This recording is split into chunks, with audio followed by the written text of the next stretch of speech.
नमस्कार, मैं हूं विजयश्री और स्वागत है आपका सियासत नगरी में। बिहार में इस साल के अंत तक होने वाले विधानसभा चुनाव को लेकर सियासी घमासान तेज हो गया है। सभी राजनीतिक दल अपनी रणनीतियों के साथ मैदान में उतर चुके हैं। वहीं जन स्वराज के संस्थापक प्रशांत किशोर लगातार बिहार की धरती पर जनसंपर्क अभियान चला रहे हैं और खुद को एक मजबूत विकल्प के रूप में पेश कर रहे हैं।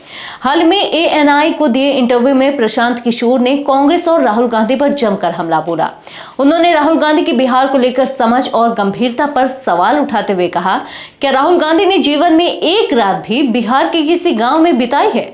वो दिल्ली में बैठकर बिहारियों का मजाक उड़ाते हैं और फिर यहां आकर हमें ज्ञान देने लगते हैं। प्रशांत किशोर ने केवल कांग्रेस ही नहीं बल्कि तेलंगाना के मुख्यमंत्री रेवंत रेड्डी को भी आड़े हाथों लिया।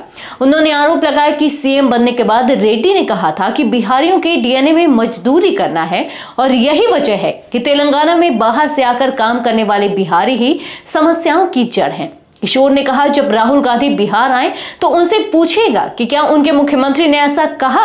अगर कहा तो राहुल ने उनसे क्या सवाल पूछे? कांग्रेस के वादों पर सवाल उठाते हुए प्रशांत किशोर ने राजीव गांधी की 1989 की पटना रैली का जिक्र किया। उन्होंने कहा कि उस समय राजीव गांधी ने गांधी मैदान से ऐलान किया था कि बिहार के विकास के लिए 50,000 करोड़ रुपए दिए जाएंगे, लेकिन वो पैसा कहां गया? उन्होंने सवाल किया कि कांग्रेस 15 साल तक केंद्र की सत्ता में रही, तब बिहार के लिए क्या किया गया? प्रशांत किशोर ने यह भी कहा कि जब सिखों के साथ अन्याय हुआ तो कांग्रेस ने माफी मांगी, अब बिहारियों से भी माफी मांगी।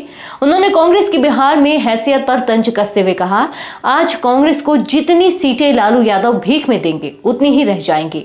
कांग्रेस की बिहार में कोई औकात नहीं बची है। इस बयानबाजी के बीच यह साफ है कि बिहार की सियासत अब पूरी तरह गर्मा चुकी है। एक और राष्ट्रीय दल अपने गठबंधन और सीट शेयरिंग की जोड़ तोड़ में लगे हैं, तो दूसरी ओर प्रशांत किशोर जैसे रणनीतिकार मैदान में उतरकर जन भावनाओं को सीधे चुनौती में बदलने की कोशिश कर रहे हैं। बिहार का चुनाव इस बार न सिर्फ विकास का मुद्दा बनेगा बल्कि सम्मान, पहचान और आत्मसम्मान की लड़ाई भी साबित होने जा रहा है। आज के लिए बस इतना ही। अगर आपके इलाके में कोई राजनीतिक लापरवाही, भ्रष्टाचार या जनहित से जुड़ी समस्या है तो अब चुप मत रहिए, अपनी शिकायत हमें भेजिए। सियासत नगरी आपकी आवाज को मंच देगा और जवाबदेही तय करेगा, क्योंकि अब हर सवाल होगा सीधा सत्ता से।